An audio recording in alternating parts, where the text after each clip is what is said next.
a quick guide to deciphering your dreams. I'm Machiel Klerk, a psychotherapist and dream expert. And I'm going to reveal in this video how to make sense of what your dreams are trying to tell you. The classic question is, what does my dream mean? Of course, this is often the default question that people ask me when they are trying to decipher their dream. Yet, that often leads to some confusion. You dream about a snake and then Google snake in dreams. And then you get all kinds of responses to what the snake in your dream might mean. For example, in one culture, the snake is a devil. In another culture, it's transformation because of its ability to shed its skin. And again, in another culture, it has to do with healing and wisdom. So which one is it? I want to give you a way of working with your dreams that is much easier. So instead of asking, what does it mean? You can ask the question, what is happening? And when you do that, you will get a pattern in your dream. You get a storyline.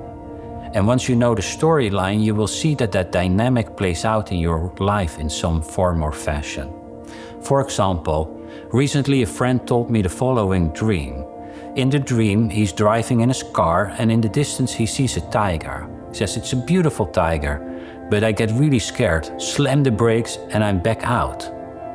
So, that begs the question, what is happening? The dreamer moves in the dream in his car through life, he's moving through life, sees someone, something he finds really beautiful, yet very scary.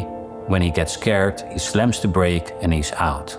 Then I asked, do you recognize that pattern somewhere in your day-to-day life? And he was immediately, oh yeah, I know where this is. That's my dating life. Every time I'm with a really beautiful, interesting woman, I get scared and I'm out. What you can do is apply this method, what's happening to the whole dream or just a segment of the dream. And with a little practice, you quickly become good at this. Exploring dream figures. When it comes to dream figures, ask yourself, what do you associate to this person that visits you in your dream? For example, you dream John comes into the room. You've known John for 10 years. What do you associate to John? What kind of person is he? John was very jealous.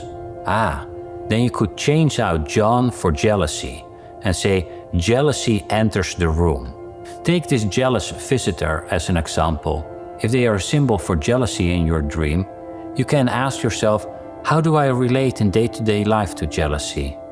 Where does jealousy play a role currently in my life? How to understand dream objects. What if you dream about an object? You could ask yourself the question, what is the function of this object? So for example, a person dreams about a car. What's the function of the car? The car brings me from A to B. I move through life. Or the sink. The sink is a place for cleansing and cleaning. And then you think about what in your day-to-day life needs cleansing or cleaning. So for objects, you ask the question, what is the function of? And then you get an understanding what that object could present in your dream. Another question you can ask or ponder is, what are the emotions in your dream? So as you reflect on your dream, pay attention to the different emotions that you feel. These feelings are a direct link to the underlying message of the dream. So always keep a dream journal by your bed to record both the events of the dream and the emotions in the dream. And then over time, you will see that these emotional threads will reveal some pattern that offers an insight into your inner world. Do you want to know more about dreaming? Tap the link below and join our Unlock Your Dreams Masterclass for free today.